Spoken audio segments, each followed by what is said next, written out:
ನೀರು ತಸವಲ್ರಿ ಇಬ್ಬರ ನೀರು ಪಾಲು ಫಸ್ಟ್ ಇಲ್ಲ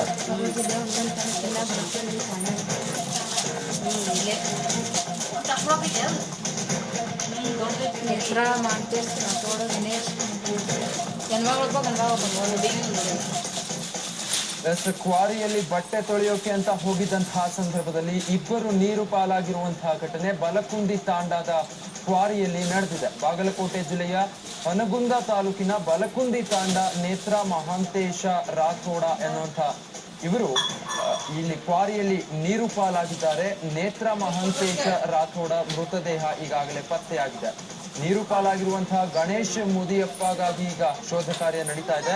ಮೃತ ಬಾಲಕಿ ಹನಗುಂದ ತಾಲೂಕಿನ ಹೊಸೂರ ತಾಂಡದವರು ಅಂತ ತಿಳಿದು ಬಂದಿದೆ. ಇಬ್ಬರು ಬಟ್ಟೆ ತೊಳೆಯಲು ಕೆರೆಗೆ ತೆರಳಿದ್ರು. ಈ ಸಂದರ್ಭದಲ್ಲಿ ಈ ಅವಘಡ ಸಂಭವಿಸಿದೆ. ಇಳಕಲ್ ಗ್ರಾಮೀಣ ಪೊಲೀಸ್ ಠಾಣಾ ವ್ಯಾಪ್ತಿಯಲ್ಲಿ ಈ ಪ್ರಕರಣ ದಾಖಲಾಗಿದೆ.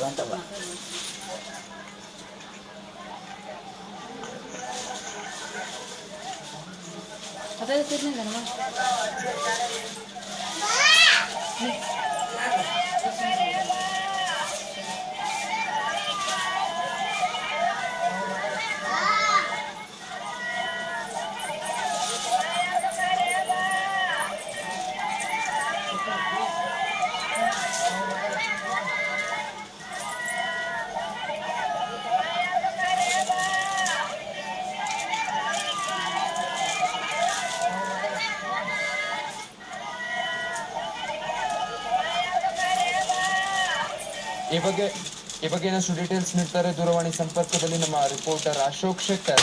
ಅಶೋಕ್, ಹೇಳಿ, ಯಾವಾಗ ನಡೆದಿರುವುದು ಇದು, ಜೊತೆಗೆ ಏನ್ ಕಾರಣ ಈ ಅವಘಡಕ್ಕೆ ಅಂತ ತಿಳಿದು ಬಂದಿದ್ಯಾ? ಈಗ ಇದು ಒಂದು ದುರದೃಷ್ಟಕರ ಸಂಘಟನೆ ಅಂತ ಹೇಳ್ಬೋದು. ಇವತ್ತು ಮಧ್ಯಾಹ್ನ ಹುಣಗುಂದ ತಾಲೂಕಿನ ಬಲಕುಂದಿ ತಾಂಡದಲ್ಲಿ ಇರ್ತಕ್ಕಂಥ ಒಂದು ಕಲ್ಲಿನ ಕ್ವಾರಿಯಲ್ಲಿ ನೀರು ಸಂಗ್ರಹವಾಗಿದೆ. ಆ ಸಂಗ್ರಹವಾಗಿರ್ತಕ್ಕಂಥ ನೀರಿನಲ್ಲಿ ನೇತ್ರ ಹಾಗೂ ತಮ್ಮ ಸಂಬಂಧಿಕರಾದಂತಹ ಗಣೇಶ್ ಮತ್ತು ಮುತ್ತುವನ್ನು ಕರೆದುಕೊಂಡು ಬಟ್ಟೆ ತೊಳೆಯೋದಕ್ಕೆ ಅಂತ ಹೋಗಿದ್ರು. ಈ ಸಂದರ್ಭದಲ್ಲಿ ಆಟ ಆಡ್ತಾ ಇರ್ತಕ್ಕಂಥ ಗಣೇಶ ಮತ್ತು ಮುತ್ತು ಇಬ್ಬರು ಕಾಲು ಜಾರಿ ನೀರಲ್ಲಿ ಬೀಳ್ತಾರೆ. ಆ ಸಂದರ್ಭದಲ್ಲಿ ಪಕ್ಕದಲ್ಲಿದ್ದಂಥ ನೇತ್ರ ಅವರಿಬ್ಬರ ಪ್ರಾಣವನ್ನು ರಕ್ಷಿಸುವುದಕ್ಕಾಗಿ ಮುಂದಾಗ್ತದೆ. ಮೊದಲಿಗೆ ಗಣೇಶನನ್ನ ಮುತ್ತುವನ್ನ ನೀರಿನಿಂದ ಹೊರ ತೆಗೆದುಕೊಂಡು ಬರ್ತಾರೆ. ಮತ್ತೊಮ್ಮೆ ಗಣೇಶನನ್ನ ಹೊರ ತೆಗಿಬೇಕು ಅಂತ ಹೇಳ್ಕೊಂಡು ಆಕಿನ ನೀರಿಗೆ ಇಳಿದಾಗ ಆಕಿನ ಕಾಲು ಜಾರಿ ಇಬ್ಬರು ಸಹಿತ ನೀರಿನಲ್ಲಿ ತೇಲಿ ಹೋಗ್ತಾರೆ. ಈ ಸಂದರ್ಭದಲ್ಲಿ ಅಕ್ಕಪಕ್ಕದಲ್ಲಿ ಇದ್ದಂಥವರು ಜನರು ಬಂದು ಸೇರಿ ಪತ್ತೆ ಕಾರ್ಯವನ್ನು ನಡೆಸ್ತಾರೆ. ಮೊದಲಿಗೆ ಗಣೇಶನ ಶವ ದೊರಕಿದೆ, ಇನ್ನು ನೇತ್ರನ ಶವ ದೊರಕಿದೆ. ಗಣೇಶನ ಕಾರ್ಯಾಚರಣೆ ಇನ್ನೂ ಮುಂದುವರೆದಿದೆ. ಈಗಾಗಲೇ